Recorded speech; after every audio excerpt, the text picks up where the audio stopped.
बुद्ध कहते हैं, आपके पास जो कुछ भी है उसे बढ़ा चढ़ाकर मत बताइए और ना ही दूसरों से ईर्ष्या कीजिए। जो दूसरों से ईर्ष्या करता है उसे मन की शांति नहीं मिलती।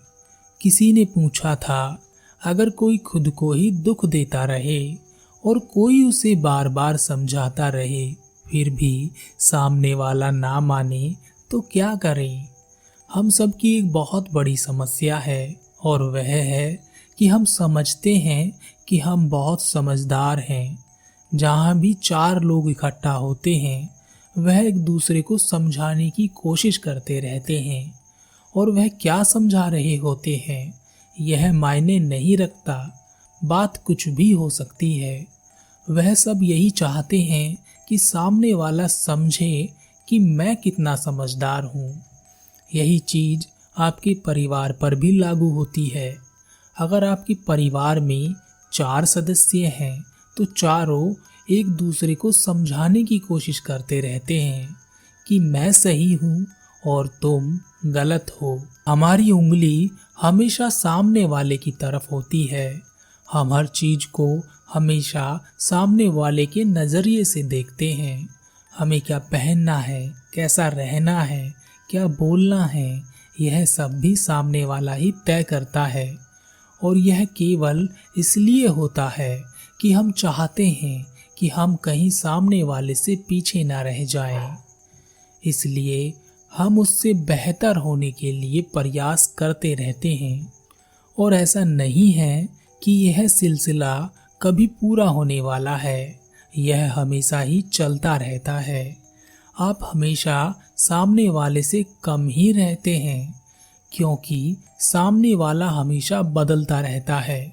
आज कोई है, कल कोई और होगा, लेकिन हमेशा कोई ना कोई होगा जरूर। हमारी जिंदगी हमारी हो ही नहीं पाती, यह तो केवल दूसरों के लिए खर्च हो जाती है। यह जो उंगली आपने दूसरों की तरफ उठा रखी है इसको घुमाकर अपनी तरफ कर लीजिए। खुद पर ध्यान दीजिए। लोग आपके बारे में क्या सोचते हैं यह तो बाद की बात है। जरूरी यह है कि आप अपने बारे में क्या सोचते हैं। पूछा है, अगर कोई स्वयं को दुख देता रहे, हम सभी खुद को दुख ही देते रहते हैं। आपके जीवन में अब तक न जाने कितने दुख आए होंगे और हर दुख आपको ऐसा लगा होगा कि बस यह समय निकल जाए और वह समय भी निकल गया होगा। फिर नया दुख आया होगा और हर बार हर दुख पहले के दुख से बड़ा नजर आता है। एक बार जब दुख निकल जाता है तब उसी दुख को हम 4 गुना बड़ा करके लोगों को बताते हैं।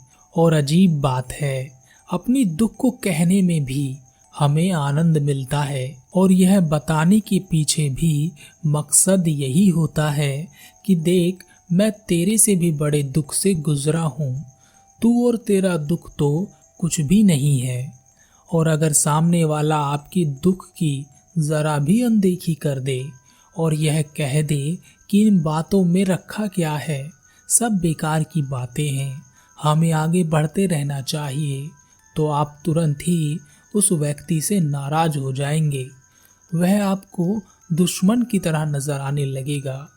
आप तो अपना दुख भी संभाल कर रखते हैं, तो बाकी चीजों को कैसे छोड़ पाएंगे। एक कहानी है, एक बार विनय के एक छोटे से नियम को लेकर 2 भिक्षुओं में गंभीर विवाद हो गया। इन दोनों भिक्षुओं में से एक भिक्षु सूत्राचार्य थे और दूसरे भिक्षु शीलाचार्य थे। विवाद इतना बढ़ गया कि भिक्षु संघ 2 हिस्सों में बट गया। दोनों भिक्षु एक दूसरे पर आरोप प्रत्यारोप लगाते रहे। क्रोध में सूत्राचार्य ने भिक्षा पात्र उठाकर जमीन पर फेंक दिया। उसी समय तथागत गौतम बुद्ध वहां पधारे। बुद्ध ने वह भिक्षा पात्र उठा लिया। बुद्ध को देखकर सभी भिक्षु शांत खड़े हो गए। बुद्ध ने विवाद का कारण पूछा। सूत्राचार्य ने कहा, शीलाचार्य ने मेरा अपमान किया है, यह मुझसे जलते हैं, मेरा पद इनसे बड़ा है, फिर भी इन्होंने मेरी मान मर्यादा का कोई ध्यान नहीं रखा। शीलाचार्य ने कहा, शीलाचार्य का पद शुक्राचार्य के पद के बराबर ही होता है। ये कई दिनों से विनय के नियमों का पालन नहीं कर रहे थे, मैं तो केवल इन्हें इनकी गलती दिखा रहा था। सूत्राचार्य ने कहा, ठीक है, मैं मानता हूँ कि मुझसे गलती हुई, लेकिन इन्होंने जिस तरह से मुझसे बात की और सबके सामने मेरा अपमान किया, यह सही नहीं है। बुद्ध ने कहा, जिह्वा दो धारी तलवार की तरह होती है। जिस प्रकार तलवार किसी को भी काट कर मार सकती है, उसी प्रकार जिह्वा भी किसी को भी काटने और मारने में सक्षम है। आपको अपना विवाद समाप्त करके अपने ध्यान कर्म पर लौटना चाहिए, अपनी साधना में लगना चाहिए। यह छोटा सा विवाद धीरे धीरे बड़ा हो जाएगा और आपको पता भी नहीं चलेगा। आपकी साधना आपको सही मार्ग दिखाएगी। वहां खड़े भिक्षुओं में से एक भिक्षु ने बुद्ध से कहा, हे बुद्ध, आप अपनी साधना पर ध्यान दीजिए। हम नहीं चाहते कि हमारे विवाद के कारण आपकी साधना पर कोई फर्क पड़े। आप इस विवाद से दूर ही रहें। हम खुद इस विवाद को आपस में निपटा लेंगे। भिक्षु की यह बात सुनकर बुद्ध मुस्कुराए और अपने शिष्य अनिरुद्ध को लेकर वहां से चले गए। रास्ते में अनिरुद्ध ने बुद्ध से पूछा, हे बुद्ध, अगर आप आदेश देते तो सभी भिक्षुओं को मानना पड़ता, फिर आप बिना कुछ कहे वहां से क्यों आ गए? बुद्ध ने कहा, किसी को भी बलपूर्वक कुछ भी समझाया नहीं जा सकता। समझ का उदय स्वयं के भीतर से होना चाहिए। आज अगर मैं उन्हें कुछ करने के लिए कहता तो उनके मन में बसा वैर बढ़ता चला जाता। मन के उस वैर का समाप्त होना आवश्यक है और यह वैर स्वयं की समझ से समाप्त होता है, किसी के कहने से नहीं। बुद्ध और अनिरुद्ध एकांतवास के लिए गुफा में चले गए। उधर दोनों भिक्षुओं का विवाद थमने का नाम नहीं ले रहा था। धीरे धीरे यह बात पूरे नगर में फैल गई कि इन भिक्षुओं के कारण तथागत गौतम बुद्ध कहीं चले गए हैं और वह वापस नहीं आएंगे। वर्षा काल का समय आरंभ हो चुका था। लोगों ने भिक्षुओं को दान देना बंद कर दिया। लोगों ने सूत्राचार्य और शीलाचार्य को बहुत भला बुरा कहा। उन्होंने कहा कि हम ऐसे भिक्षुओं को दान नहीं देंगे जिनका अपने क्रोध पर नियंत्रण ही नहीं है, जो अपने गुरु का सम्मान नहीं कर सकते, जिनका विवेक स्वयं के नियंत्रण में नहीं है, वह भला हमें क्या ज्ञान देंगे। पहले वह खुद के अज्ञान को मिटाएं और तब हमें ज्ञान बांटें। लोगों की बात सुनकर दोनों भिक्षुओं के मन पर गहरा आघात लगा। उन्हें बुद्ध की कही बात याद आई और वे स्वयं का अज्ञान मिटाने के लिए साधना में लग गए।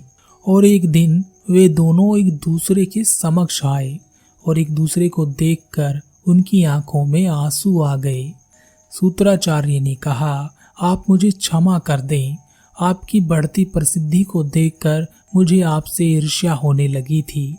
मैं चाहता था कि आप देखें कि मैं आपसे बड़ा हूँ और भिक्षु मेरा ही सम्मान करते हैं।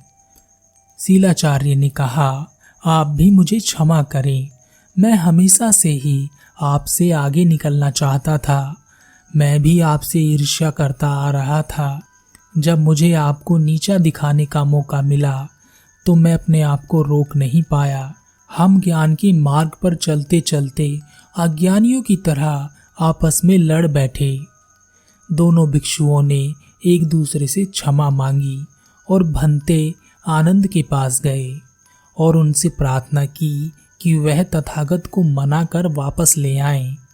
आनंद ने जब दोनों भिक्षुओं के मन में पश्चाताप को देखा तब वह तथागत बुद्ध के पास पहुंचे और उन्होंने बुद्ध से वापस चलने का आग्रह किया। बुद्ध ने कहा, आनंद, कभी कभी मनुष्य को एकांतवास भी करना चाहिए, इससे ज्ञान की प्राप्ति होती है। बुद्ध आनंद के साथ वापस विहार लौट आए। सभी भिक्षुओं ने बुद्ध से क्षमा प्रार्थना की। सूत्राचार्य और शीलाचार्य ने भी बुद्ध से क्षमा प्रार्थना की। बुद्ध ने कहा, ईर्ष्या छोटी सी होती है और यह अपने बारे में नहीं होती, यह हमेशा दूसरे के बारे में ही होती है। एक छोटी सी ईर्ष्या बड़े विवाद की वजह बनती है। जो यह समझते हैं कि हमें इस दुनिया से एक दिन चले ही जाना है, उनके कलेश शांत हो जाते हैं। हम हमेशा दूसरों को समझाने का प्रयास करते रहते हैं। कभी स्वयं को भी समझने का अवसर खुद को देना चाहिए। ईर्ष्या हो या संदेह, सब आपके भीतर ही होते हैं। परिणाम भले ही बाहर दिखाई दें, उत्पत्ति और कारण आप ही हैं। आपके मन में जो कांटे चुभे हैं, उन कांटों को भी आपने ही बोया है। आप स्वयं ही इन कांटों को निकाल भी सकते हैं।